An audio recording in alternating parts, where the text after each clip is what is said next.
In all of its heritage programs, the Corporation of the Town of Markham has demonstrated that it is a leader among Canadian communities and the worthy first recipient of the Prince of Wales Prize. The announcement of the conferring of the first Prince of Wales Prize was made on August 2nd, 2000. And among the news presentations featuring the announcement was the following superb piece produced by Sheila Manese of CBC Television, Toronto.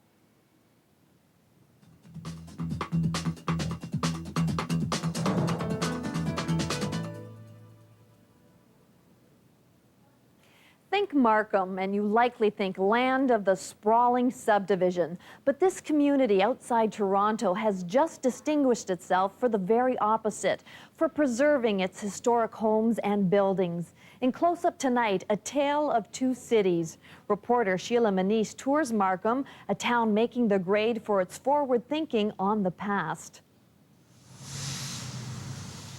This is the town of Markham with its urban sprawl, cookie-cutter homes, high-tech and big-name corporations. This, too, is Markham, pockets of history preserved by architecture, a triumph of preservation over demolition. Well, Markham clearly benefits from its huge business base. It's the history here that has brought it honor. Markham has just been awarded the Prince of Wales Prize, a reward for protecting its historical sites. The nonprofit Heritage Canada Foundation bestowed the honor, the first ever, to the growing community north of Toronto. I would say it's the Stanley Cup of awards for the town of Markham. Can I come and say hi to you guys? Mayor Don Cousins says the town, which includes Unionville and Thornhill, has fought developers to preserve its historical buildings. It's a constant battle, and it takes the community and the council to have the backbone to stand up to them. And do you? Yes, we do. Take the main street of Unionville. The mid-19th century homes had been put on death row, but the community battled the forces of demolition and won. Restoration is the key here, not renovation. Gothic revival is in full bloom. Old black and white photos show the architectural integrity of the buildings was kept. The group of 7 artists, Frederick Horseman Varley, lived and worked here. It's now a community arts center. Over in Thornhill, residents fought and preserved this little historical gem. This once was a mid-19th century enclave of working-class homes. This was a worker's cottage attached to a rope and barrel factory. It's now an historically correct duplex. Its residential owners had to follow strict rules, had to maintain the Georgian symmetry. The miller and the barrel maker lived on this street. The people who live here now have to be loyal to their memory. Behind white picket fences and clapboard exteriors, there can be no variations.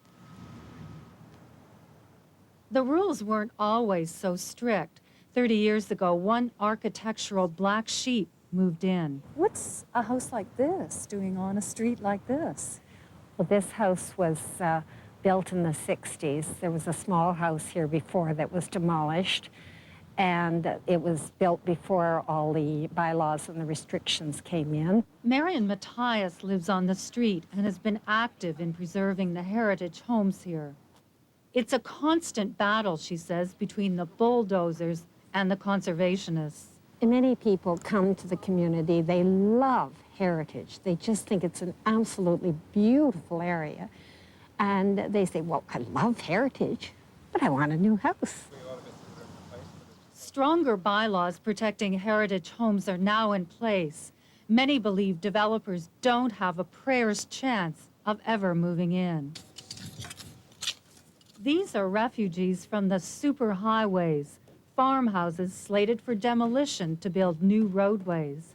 Now they're part of what's called the Heritage Estates, a small community of 20 homes that have been physically moved here and restored.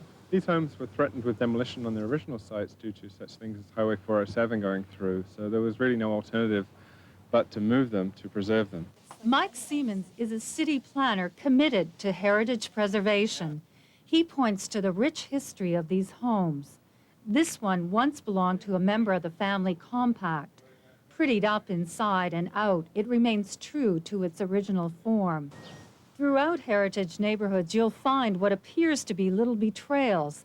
A satellite dish is okay because it's hidden, and that Starbucks on Main Street does comply with the rules. You'll never stave off the hungry developers who want to expand and build.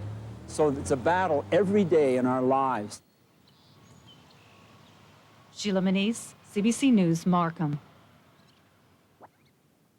Ladies and gentlemen, His Royal Highness, the Prince of Wales. I'm delighted to be able to address the members and delegates participating in the annual conference of the Heritage Canada Foundation, although I am very sorry not to be with you in person for this particular occasion.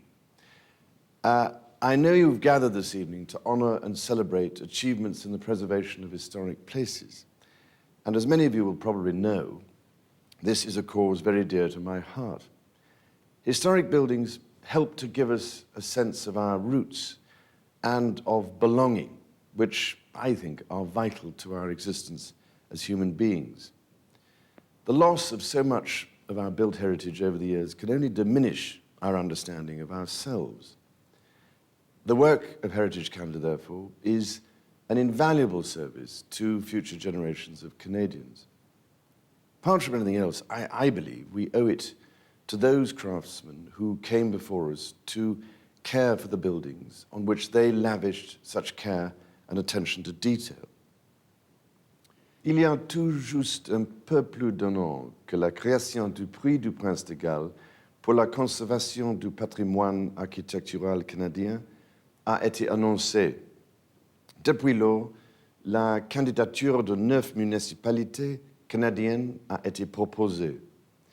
Je suis très heureux d'annoncer que le comité de sélection d'Héritage Canada, un groupe de spécialistes indépendants, a choisi le gagnant, la ville de Markham en Ontario. Markham is not alone among communities in Canada in protecting and promoting its heritage places and property. Each of the 9 nominations was worthy in its own particular way. In the face of adversity, however, including relentless pressure to demolish its older settlements, Markham has stood above the rest and been firm in its resolve to maintain, enhance, and take pride in its roots. Future generations will have cause to take pride in the fact that Markham stood firm against all the pressure and the easy options.